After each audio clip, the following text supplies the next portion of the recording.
Hey everyone, I just wanted to share some insights that I've had with you. This is based on a lot of the research I did about World War II and the Holocaust and the Nazis and the methods by which they gained power during the time of their reign. I'm not really going to get too much into the propaganda, although that's a major component of what was going on. I want to talk a little bit more about how they basically got the dirty work done. And what I've noticed in a lot of my research that I've done is they worked very maliciously and very, well, I guess you could say stealthily. And what they did is they created problems between people. They created tension between different ethnic groups. Like you've got, there was anti-Semitism, and then there were the actual Gentiles who lived in the land who were of the nationality of the country of origin, whether it be Germany or Poland. Obviously they went into other countries, but this is where they really gained control quickly. And one of the things I noticed was they did not employ their own to control the groups which they sought to exterminate or to trot on. What they did was they offered positions and they offered benefits to members within that demographic who would step up and take the responsibility of watching over their own group. I guess you could call these people rats, or tyrants, traitors. So basically there was always somebody in a group of a specific nationality or ethnicity that was willing to put aside their values and their beliefs and become one of the Nazis, per se, to become a higher up in a promise that they would receive better treatment, that they would receive certain benefits that the rest of the people would not receive. Money, whatever it was. And so the battle was not between the Nazis and the Jews, or the Nazis and the Poles. The battle was between the Poles and the Jews, and the Poles and the Poles, and then the Jews and the Jews. See, they were very ingenious about this. They created a problem within the groups of people, or between the people, so that they would have little work to do.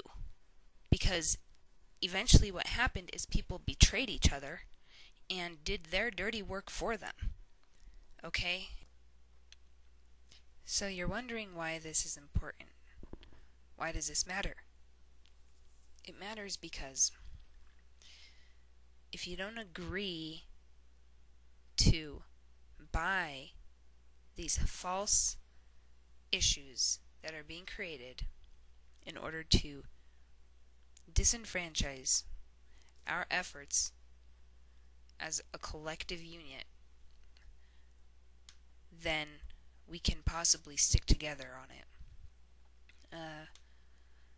Not to mention that how they got their work done was through the employment of several individuals who consented to specific roles that they fulfilled.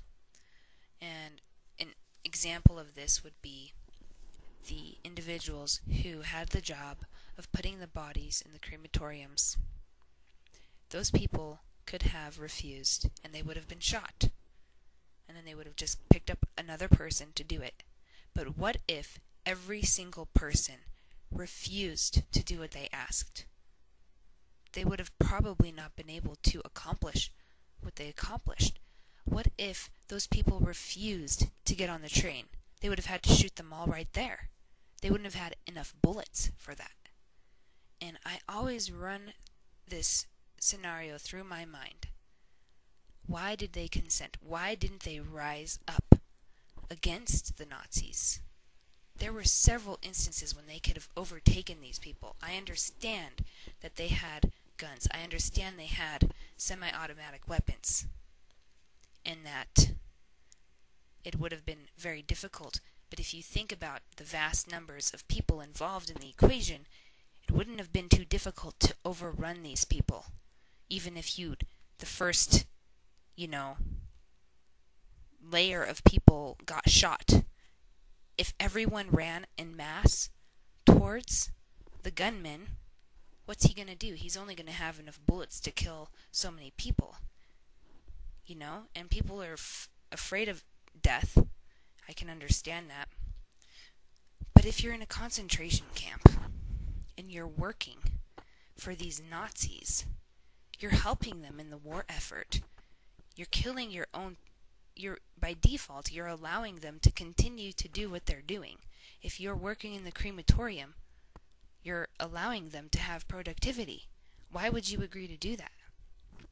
This, for me, has always just been an issue. I've always wondered how they got these people to do that. And no disrespect in any way, shape, or form to individuals who have differing viewpoints on this subject. I have done quite a bit of research, and I do have quite a bit of empathy for the situation and sympathy for what happened, and I think it's just atrocious, and it shows what we're capable of as humans. And if history does repeat itself, I imagine something like this will happen in the near future. Whether the rumors of the FEMA camps are true, whether they are for what they intend them to be, or whether they're set up for other reasons, I don't know. I have a feeling it's not good. But let's just think about this. You don't have to agree to anything. I would rather die than, consent to these people. What, buddy? So just my 2 cents. I mean, you can take it or leave it. The way I figure is, if everybody refuses to do what they say, then they can't do anything, because they need our cooperation.